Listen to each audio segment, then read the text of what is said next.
Morning students, हमारा chapter number 11 चल रहा है, वर्क एंड एनर्जी। अभी तक हमने इस चैप्टर का वर्क का पोर्शन कंप्लीट कर दिया है।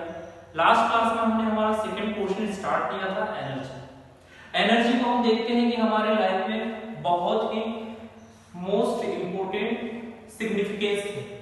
क्यों? क्योंकि एनर्जी के बिना हम कोई भी वर्क नहीं कर सकते। हम देखते हैं हमारी बॉडी के अंदर भी बहुत सारी ऐसी मेटाबॉलिक रिएक्शंस चलती रहती है, मेटाबॉलिक प्रोसेस होती रहती है जो किस पर डिपेंडेंट होती है? एनर्जी के ऊपर। जो हम प्लांट से फूड लेते हैं, प्लांट भी हमारे लिए किसका सोर्स है? फूड का। या वह एनिमल्स के लिए भी प्लांट ही फूड का सोर्स है। तो उनसे हम जैसे ही कोई एनिमल या वह ह्यूमन फूड को गेन करता है तो उसे क्या मिलती है? एनर्जी। यही एनर्जी उसको मिलती है in the form of fat and protein and carbohydrates. ये क्या करते हैं? हमारी लाइफ को सस्टेन करते हैं, हमारा जीवन को चलाते हैं। इनसे ही हमें काम करने की एनर्जी मिलती है। तो फूड क्या होता है? एक एनर्जी गिविंग सोर्स होता है। और हमने देखा कि दूसरा, यदि कोई वर्क करना है, कोई मैकेनिकल वर्क करना है, तो वहां पर हमें किसकी आवश्यकता होगी? मैकेनिकल एनर्जी की। क्यों? क्योंकि वहां पर हम एनर्जी का यूज करेंगे in the form of machines. Machines की हेल्प से ही हम उस वर्क को कंप्लीट कर रहे हैं। तो मशीनों की हेल्प से मिलने वाली एनर्जी क्या होती है? Mechanical energy. तो हम देखते हैं कि हमारे जनरल लाइफ में हम डेली एनर्जी का कहीं ना कहीं यूज कर रहे हैं, लेकिन हमें साइंस एनर्जी का एक प्रिसाइज मीनिंग बताता है। वो क्या होता है? The capability of doing work. Energy को हम कैसे डिफाइन कर सकते हैं? The capability of doing work. किसी भी कार्य करने की क्षमता को ही ऊर्जा कहा जाता है। अब जो ये एनर्जी है हमारे चारों ओर डिफरेंट फॉर्म में होती है। हम देखते हैं सन से जो रेज आ रही है हमारी अर्थ सरफेस पे, उनकी ये हेल्प से प्लांट ग्रो करते हैं, फोटोसिंथेसिस की प्रोसेस कंप्लीट होती है और वो अपना फूड खुद ही क्रिएट करने में कैपेबल होते हैं। तो जो ये लाइट है जो हमारे सन से हमें मिलती है वो भी क्या है? एनर्जी है। क्योंकि एनर्जी की हेल्प से ही कोई प्रोसेस इनिशिएट होती है और हम उसे कंप्लीट कर पाते हैं। मींस प्लांट सन की रेज की हेल्प से ही फोटोसिंथेसिस की प्रोसेस को कंप्लीट करते हैं। तो जो लाइट है वो भी एक फॉर्म है किसका? एनर्जी का फॉर्म है। अब हम देखते हैं कि हीट, यदि हम हीट की बात करें तो जैसे जैसे हम किसी भी सब्सटेंस को हीट देने लगते हैं तो उनके अंदर के जितने भी एटम्स होते हैं उनका इंटरमॉलिक्यूलर फोर्स कम होने लगता है और उन एटम्स की एनर्जी हाई होने लगती है, जिसके कारण वो अपने इंटरमॉलिक्यूलर फोर्स को क्या होता है? ब्रेक कर लेते हैं। क्यों? क्योंकि जब उनकी खुद की एनर्जी इतनी ज्यादा है तो उनके बीच में लगने वाला बॉन्ड क्या होता है? धीरे धीरे ब्रेक होने लगता है और वो एक दूसरे से फ्री होने लगते हैं। मींस हीट भी क्या है? कि एनर्जी है जो दूसरे सब्सटेंस को क्या देते हैं? स्पीड देते हैं, गति देते हैं कि वो एक सब्सटेंस से दूसरे सब्सटेंस पे ओवरलैप हो सके, या उनकी पोजीशन भी चेंज हो जाती है।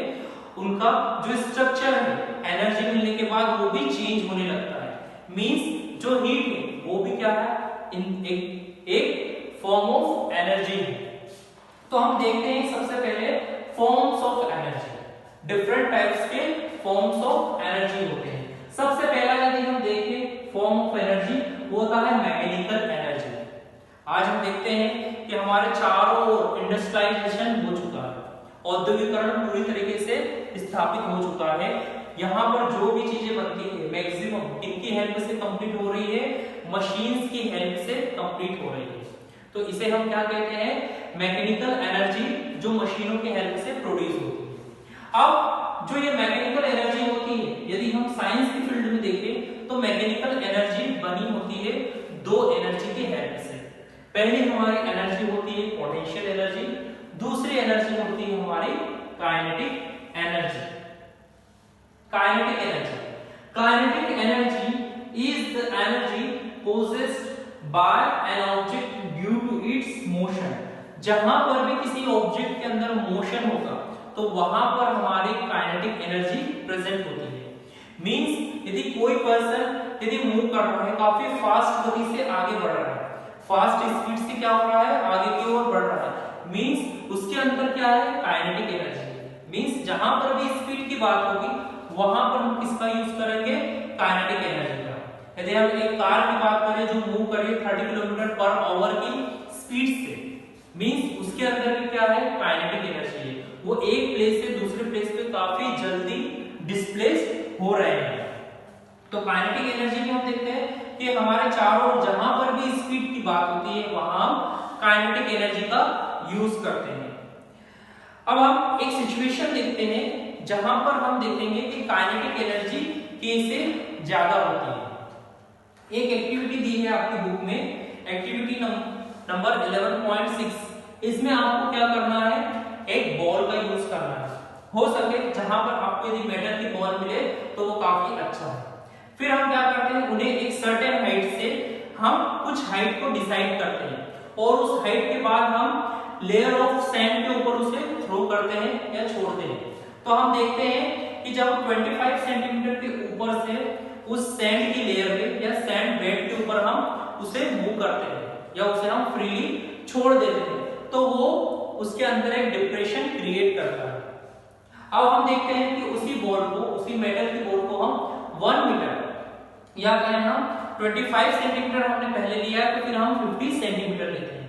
50 सेंटीमीटर की हाइट से उसे हम थ्रो करते हैं, छोड़ते हैं। तो हम देखते हैं कि जो पहली बार जो डिप्रेशन बना था उस बॉल के कारण वो दूसरी बार क्या होता है, हाई हो जाता है। मींस जैसे जैसे हम हाइट को इंक्रीज करते जा रहे हैं तो इस डिप्रेशन की या कहें उस सैंड बेड के ऊपर उस होल की वैल्यू बढ़ती जाती है, मींस उसका मैग्नीट्यूड हाई होता जाता है। और यदि हम मेटल की बॉल की हाइट बढ़ाते हैं तो और ज्यादा वो डिप्रेशन की रेट बढ़ जाती है। मींस जैसे जैसे हम हाइट बढ़ाते हैं तो ग्रेविटेशन फोर्स के कारण काइनेटिक एनर्जी भी बढ़ने लगती है, चाहे वो सेम मटेरियल हो। लेकिन जैसे जैसे हमने हाइट उसकी इंक्रीज करी है, उसका एल्टीट्यूड चेंज किया है, तो उससे होने वाला डिप्रेशन बढ़ता जाता है और उसकी गहराई भी बढ़ती जाती है। A moving object can do work। हम देखते हैं कि जो भी ऑब्जेक्ट मूव कर सकता है वो कैपेबल होता है वर्क करने के लिए। An object moving faster can do more work than an identical object moving relatively slow। अब हम देखते हैं कि यदि कोई ऐसा ऑब्जेक्ट है जो काफी फास्ट गति से आगे की ओर बढ़ रहा है और दूसरा सेम ऑब्जेक्ट है लेकिन उसकी स्पीड क्या है, कम है, तो जिस ऑब्जेक्ट की स्पीड कम है वो मूव कम कर रहा है तो उसकी काइनेटिक एनर्जी भी कम होगी क्योंकि वो वर्क करने के लिए उतना कैपेबल नहीं होगा। लेकिन जो ऑब्जेक्ट जिसकी स्पीड काफी ज्यादा है उसमें मूव काफी तेज गति से वो कर पा रहा है तो उसकी काइनेटिक एनर्जी भी ज्यादा होगी। For example a moving bullet, हम देखते हैं bullet, blowing point, a rotating wheel, a speeding stone can do work.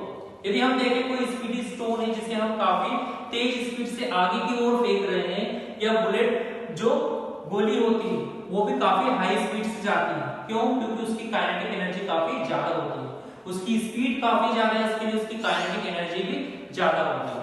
यदि हम एक मूविंग व्हील देखते हैं, जैसे जैसे एक मूविंग व्हील की स्पीड बढ़ती जाती है तो हम देखते हैं व्हीकल की भी स्पीड काफी ज्यादा इंक्रीज होती है। क्यों, क्योंकि कोई भी ऑब्जेक्ट जो फास्ट गति से मूव कर सकता है उसकी काइनेटिक एनर्जी उतनी ही ज्यादा होती है, या हम कह सकते हैं कि काइनेटिक एनर्जी स्पीड से रिलेटिवली क्या होती है, डायरेक्टली प्रोपोर्शनल होती है। A falling coconut, a speeding car, a rolling stone, a flying aircraft, flowing water, blowing wind, a runner athlete possess kinetic energy. ये सभी किसको पोजेस कर रहे हैं, काइनेटिक एनर्जी को। क्यों, क्योंकि इनके अंदर कहीं ना कहीं मोशन या कहीं स्पीड काफी ज्यादा है। तो काइनेटिक एनर्जी क्या होगी, kinetic energy is the energy possessed by an object due to its motion.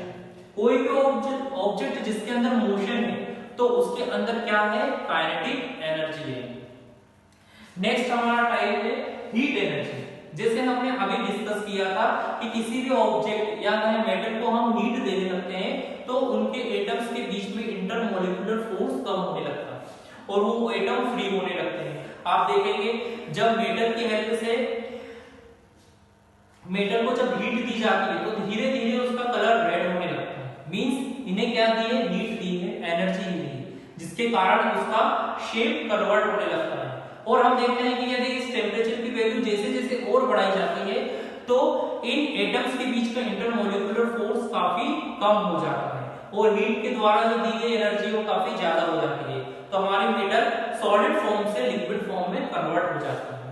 Means जो हीट होती है वो भी अपने आप में एनर्जी का ही फॉर्म होती है।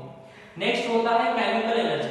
केमिकल एनर्जी आप देख सकते हैं फोटोसिंथेसिस की प्रोसेस में हमारे प्लांट्स में जितने लीव्स होते हैं वो क्लोरोफिल की हेल्प से ही फूड बनाते हैं।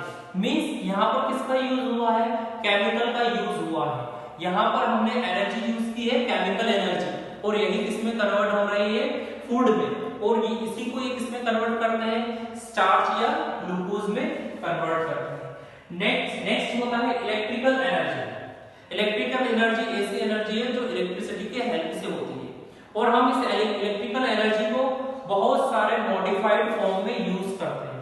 आप देखेंगे आपके घरों में आयरन प्रेस का यूज होता है, वो किसकी एनर्जी की हेल्प से वर्क करती है, इलेक्ट्रिकल एनर्जी। इलेक्ट्रिकल एनर्जी उसमें कन्वर्ट हो जाती है और उसे हीट देना शुरू करती है।